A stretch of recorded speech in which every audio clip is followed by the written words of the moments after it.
Lauren Roberts, I will be personally billing you for my therapy bill. Just putting it out there. If you're worried about feeling old while reading a YA book, just know that this does refer to Descendants quite a bit. Welcome back to my channel. So I love my Kindle. Do not get me wrong. It is probably one of my most prized possessions out there. However, it has caused irrevocable damage to my TBR. I am a mood reader through and through, so the aspect of having a Kindle and having Kindle Unlimited is such a double-edged sword for me because I have all these books for free at the touch of my fingertips. However, because I have so many books readily available to me, that means that I never ever read my physical TBR.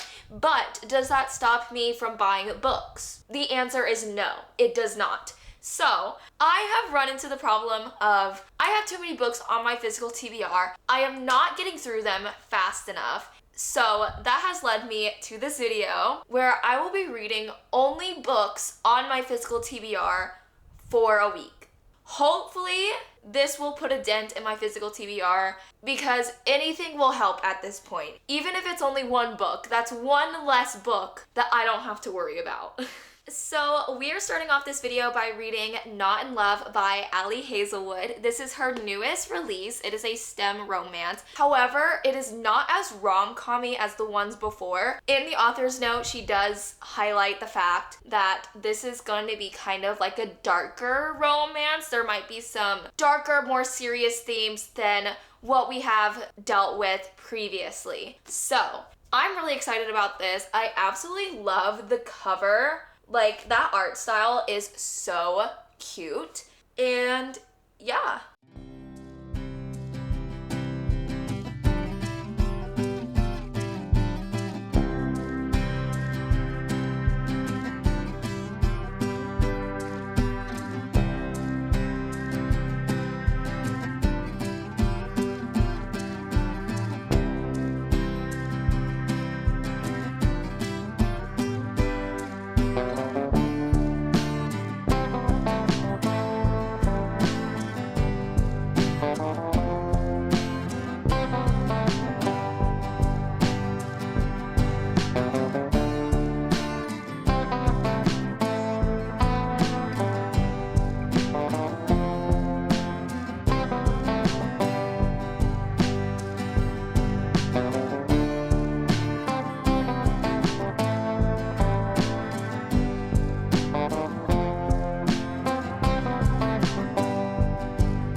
Cannot stress to you enough how much I love that we get the meet cute from the male character's perspective, because I just love the he falls first trope, and the fact that we get that right from the get-go.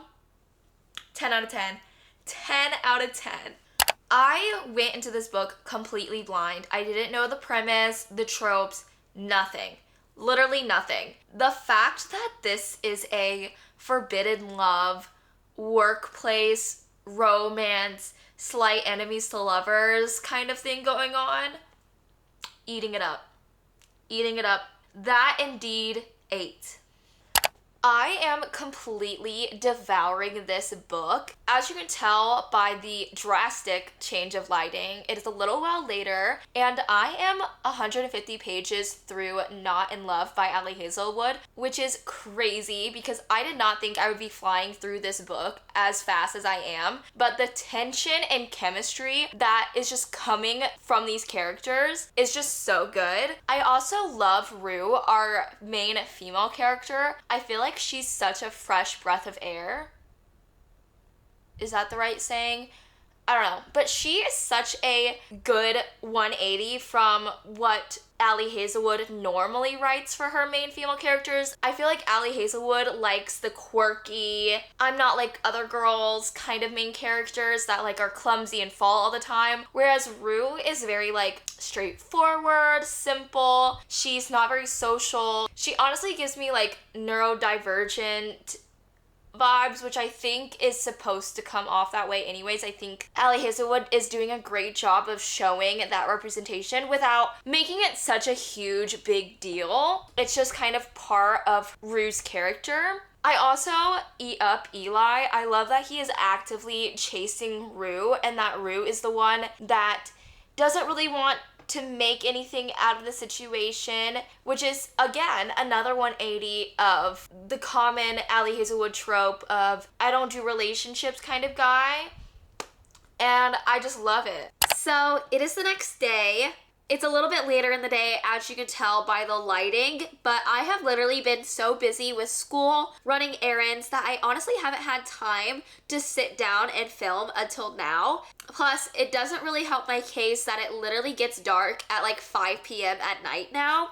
And if you think that's crazy, it is literally 5 p.m. when I am filming this clip, so. But I digress. I have good news, which is I finished reading Not in Love by Ali Hazelwood late last night. I absolutely devoured this book. I locked myself in my bedroom and I did not reappear until I finished this book. That's how good it was. Like, please do not text, call me, interrupt my reading time because I have to read my STEM romance, okay? I absolutely loved Eli and Rue. Rue was such a 180 from the typical Ali Hazelwood female main character, and it was so refreshing. I loved that Ali Hazelwood really broke this STEM romance mold that she has developed over the years. I feel like she did that through one, Rue, but also through the overall theme of the book. This book is definitely a lot darker than her other STEM romances. It's also a little bit spicier than her books in the past. At least that's how I felt. But I just loved every minute of reading this. Eli, he is like the true embodiment of he falls first trope, and I ate that up. I love that trope so much because I'm low-key over the broody, I'm not a relationship kind of guy in books. Don't get me wrong, there's a time and place. Sometimes you just need that broodiness and that angst, but Eli knew from the get-go that he liked Rue and he was gonna get Rue, and he was a man with a plan, and I appreciate that. But yeah, I ended up rating this book a 4.75. I honestly don't have any complaints or notes. It just didn't give me that like 5-star feeling, that like inexplainable feeling that this is a 5-star read. Nothing against the book, it's just how I felt while reading it, but it is a 4.75. I will definitely be recommending this to all of my friends. But yeah, this was a 4.75. Please go pick it up if you haven't already.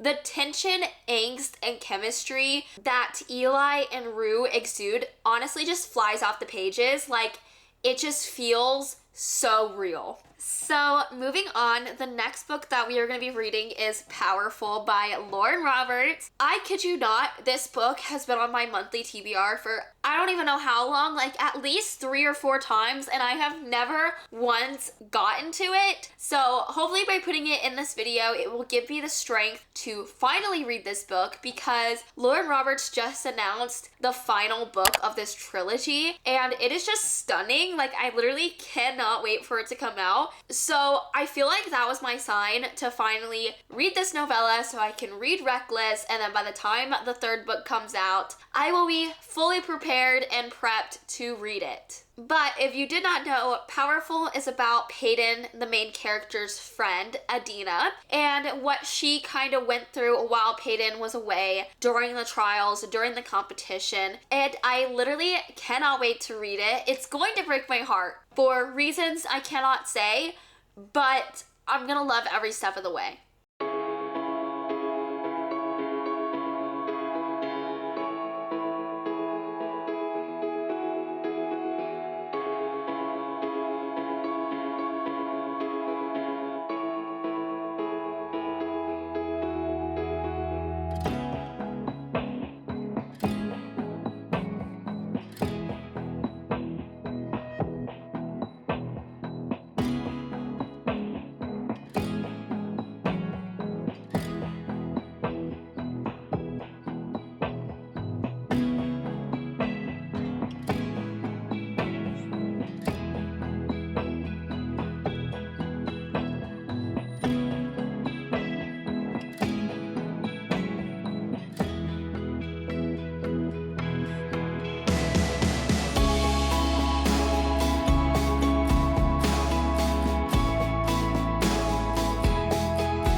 Feel a little bit dumb saying this, but I did go into this book pretty much blindly. The only thing I knew going into this book was that it was in Adina's POV, but apparently there's another POV, Mac, who has a loved one also in the trials, and I'm trying to place the person that he's been talking about, but honestly, I cannot remember. So I might have to revisit Powerless throughout my reading experience because I feel like there are so many dots I need to connect.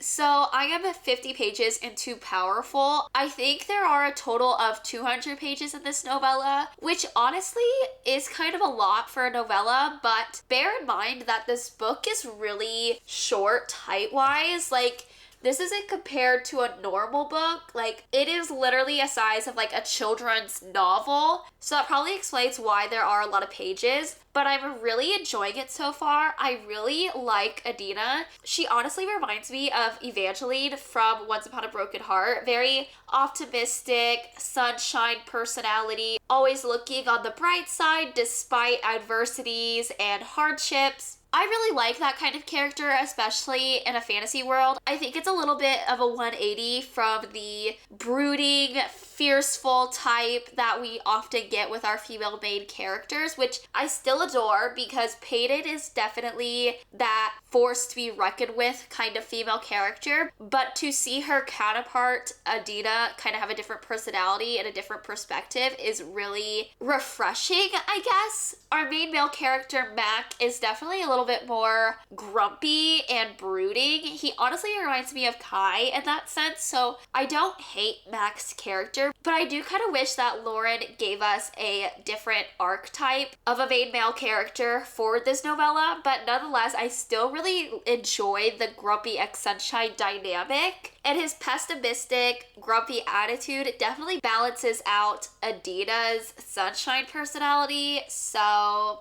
I think I'm going to take a break and eat dinner, but I will check in with you guys later.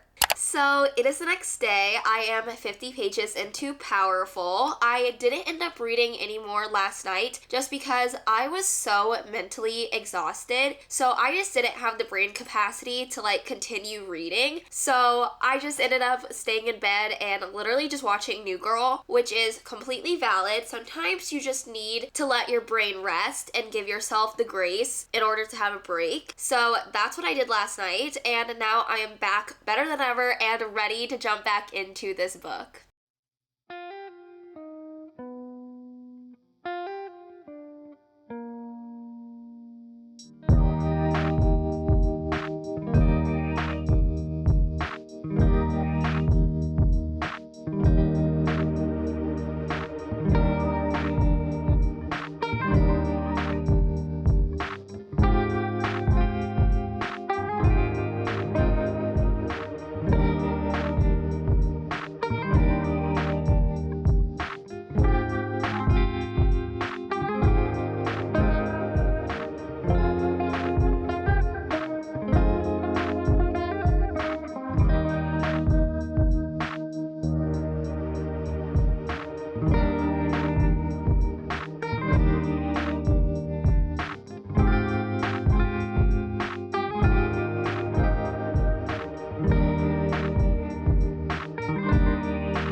Really like Mac and Adina's relationship dynamic. I love how protective he is of her despite not wanting to like really care about her or her presence, but like he just is because it's innate in him.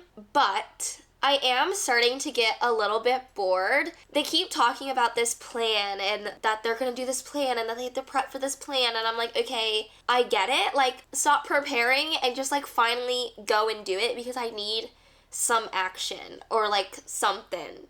My jaw is to the floor. A bomb was low-key dropped and I was not prepared for that. I'm not gonna lie. I am really hoping that we see more of Mac in the later books because I just need more of him.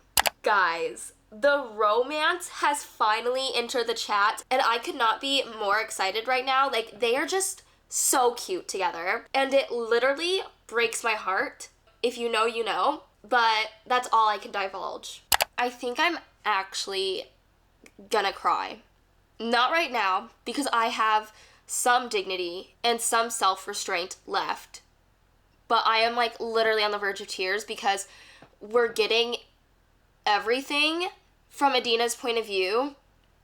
And like, that scene crushed me in Peyton's point of view. Like, I was sobbing when I first read that. I'm not ready. I'm not okay. This is not okay.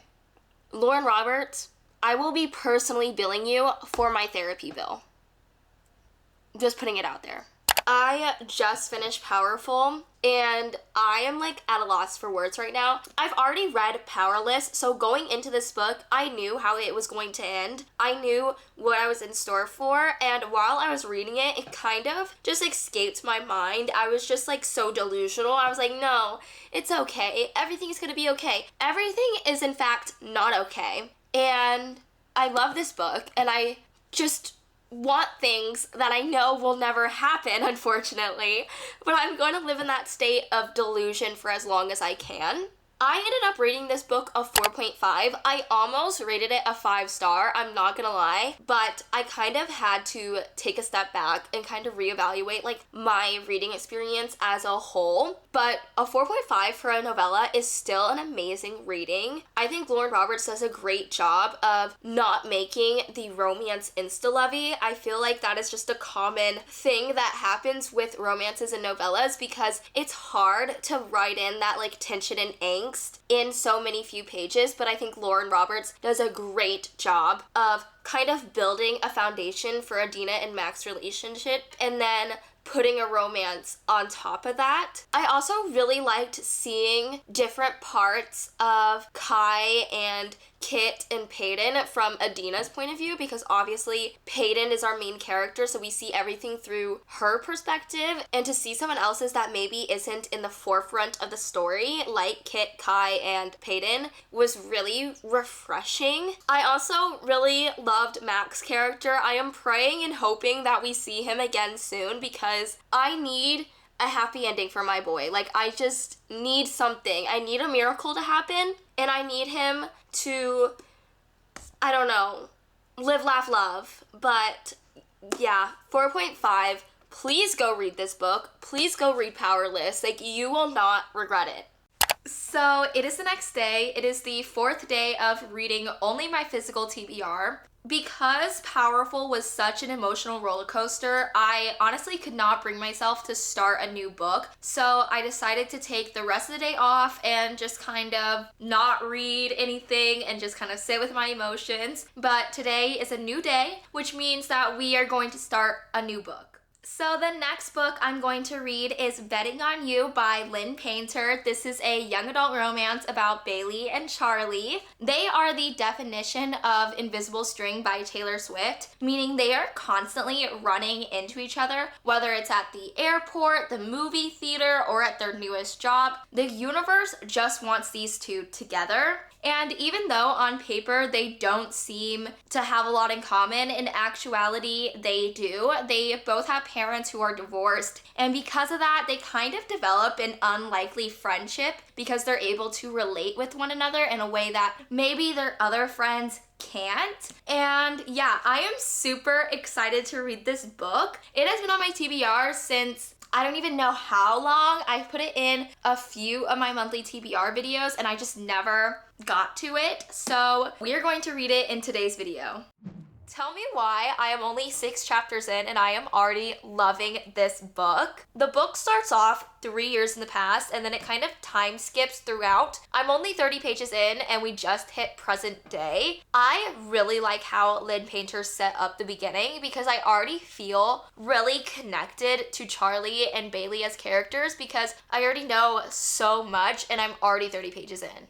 I just have to share how cute this is. So for reference, Charlie and Bailey just started the same job and it's day 1 of training and the trainees are all trying to decide where to eat, and Charlie basically asks Bailey to go eat at this restaurant with him because she doesn't really want to eat where her friend is going to eat. And we get her POV being like, oh, like, I guess I'll go. And then literally you flip the page and it's Charlie's POV. And the first sentence is, I hadn't expected her to say yes. Like, that is adorable. That is so cute and I am living for it. This book was such a good choice to read after Powerful. Even though Betting on You does deal with some heavier topics like divorce, it's definitely still that fluffy rom-com read that I needed after the emotional roller coaster that was Powerful. I'm a little bit over 100 pages in and we're starting to really see Bailey and Charlie's friendship fully develop. They have kind of started this alliance of sorts. Bailey is really struggling with the fact that her mom has a boyfriend and he is constantly there. And because Charlie is obviously a child of divorce and he has divorced parents and has dealt with this kind of stuff before, offers his assistance in trying to get rid of said boyfriend. And I am just eating it up. It is a little while later and I just wanted to update you guys, but I'm 200 pages into Betting on You, and tell me why I did not know that there was a fake dating trope in this book. I am over here kicking my feet, giggling out loud because of their conversations and banter. Like, I am just living for it. I honestly didn't expect to read this much in one day. I don't want to like jinx myself, but I might be finishing this book today.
The book just made a Descendants reference, and I have never felt so old in my life. I have never had this happen where a young adult book has made me feel really, really old. I don't know why. I know it's meant for like middle school to high schoolers and I'm in college, but it really hasn't been an issue until now. So thank you, Lynn Painter, for making me feel old and decrepit.